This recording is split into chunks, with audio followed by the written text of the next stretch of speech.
So in this episode I make my own DIY powder coating oven, and that's because the kitchen stove I was using was just getting too small. And my mom is running a garden center and we decided to swap out all the tables, meaning I have all this steel just laying around. So I decided to make the frame for my oven out of this square tubing. And since you need much insulation, every wall is double. And yeah, this is the start.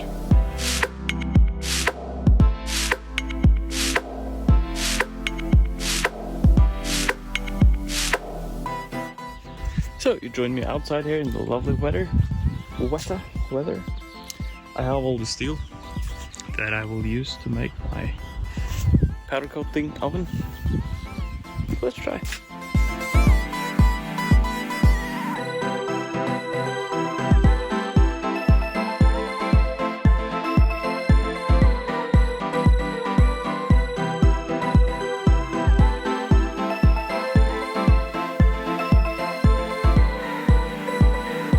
So the pile of steel is slowly shrinking. I've gotten the first wall or the back wall done. Starting on the second one. Yeah.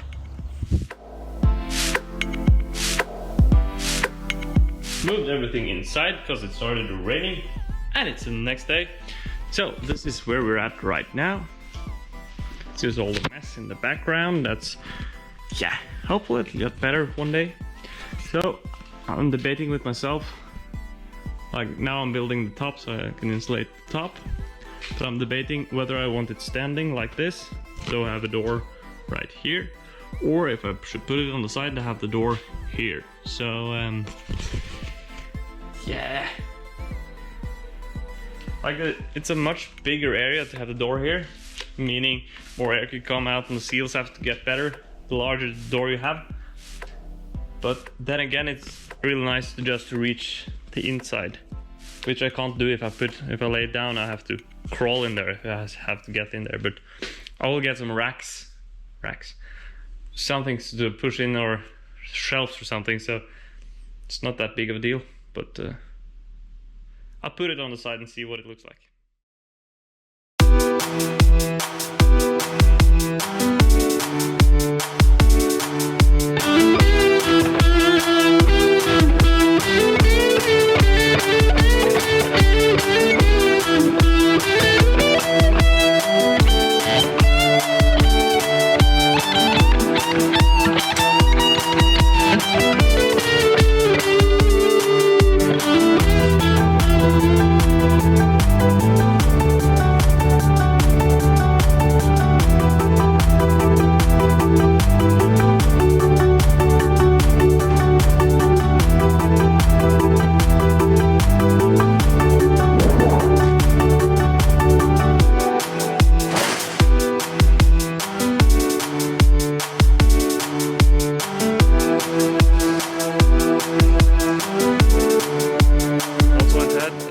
Bought this sealer. It's for ovens and it's good for 1500 degrees, so that should be plenty enough.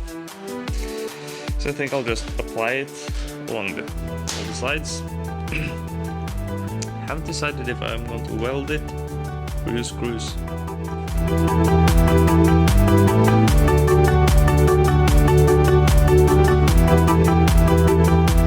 It says it should dry in 24 hours before you start heating it up. I don't know what happens if it goes more than that, because I highly doubt that this is going to be ready in 24 hours, but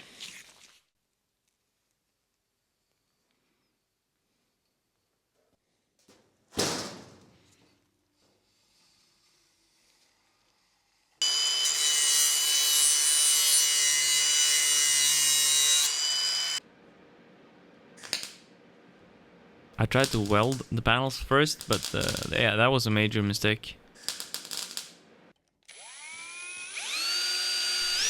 I ended up using a combination of rivets and screws. That seems to work great.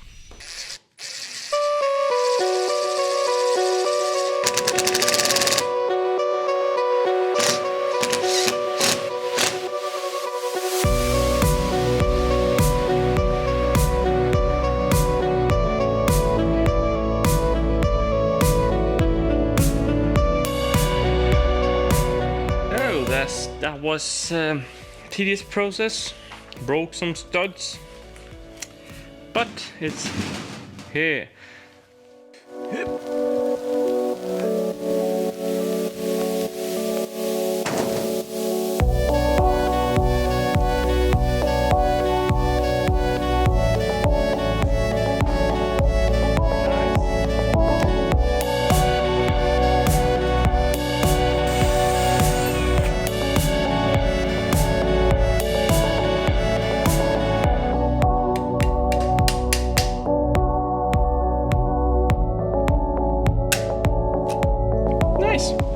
And only 1,000 left.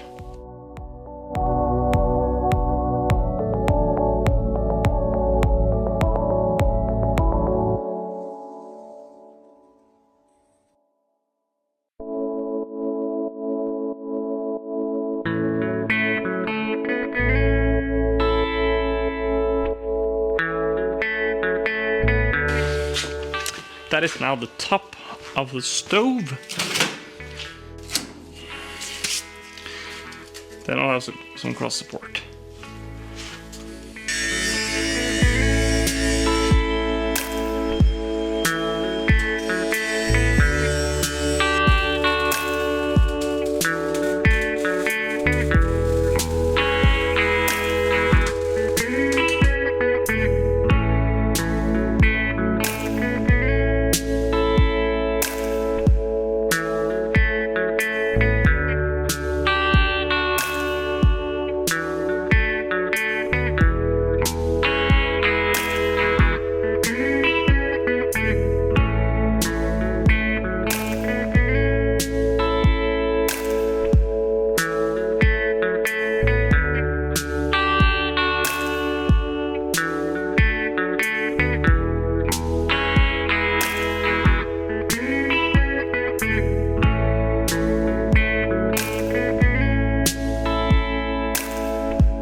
Back from the store, bought probably way too much insulation.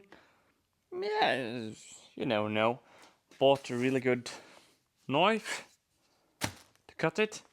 Yeah, and since I originally planned the insulation to be 10 centimeters, then I messed up because that's inside between the two bars. That's 10, but these are 2.5, so 15. But more insulation is a good thing, so yeah. Let's get my mask on and cut some insulation.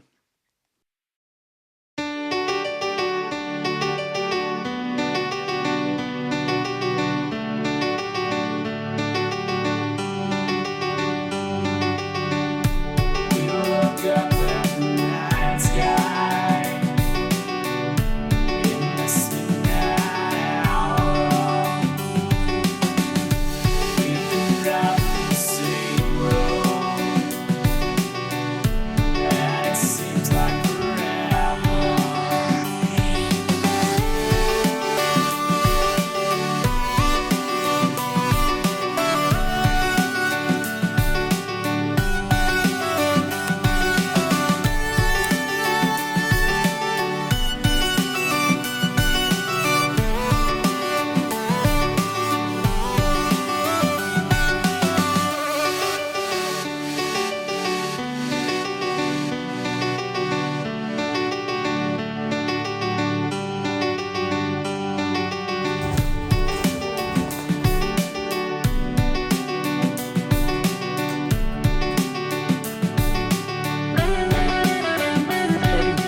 wiring, but I think I'll clean up some of this mess.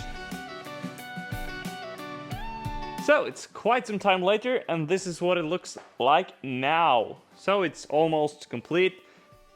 It's functional, it's working, and there's always going to be some small modification you can do, like I could patch up, add some cornering list like this, but it's working now. So this is what the wiring looks like. It comes out through this small room, then the box where I connected the ground to the chassis, tubes up.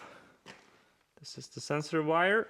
Boom, everything goes into this, and I have 2 power outlets, or meaning I can run them off 2 separate faucets, because since I only have, I can show you the inside. Boom, this is what it looks like. So I have 2 heating elements. They're both at 3 kilowatts or each, so 6 in total. I haven't decided what to do. With the ceiling yet. Oh, it's crusty. So since I want something to hang off it, for now I've just used this piece and just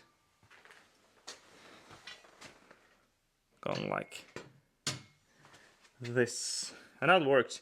But as you can see, I have these small grooves back there. That's where a standard is.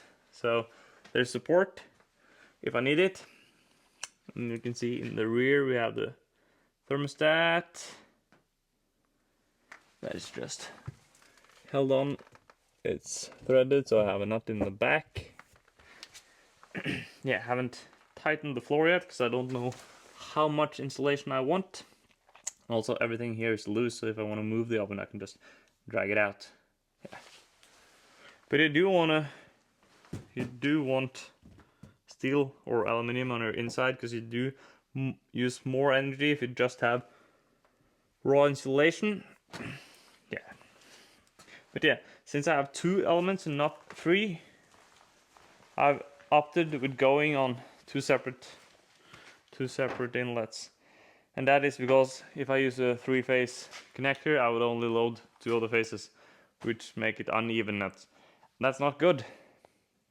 I don't think I'll show you the inside of this box, but it's straightforward. It's a PID controller and everything. I might show you, but I also have 1 more of these I might put on. Yeah. But I don't know. All in all, it's functioning. A small wheel to take the load when you open the door. Should move this a bit further down. Latches. We'll add 1 more. Yeah.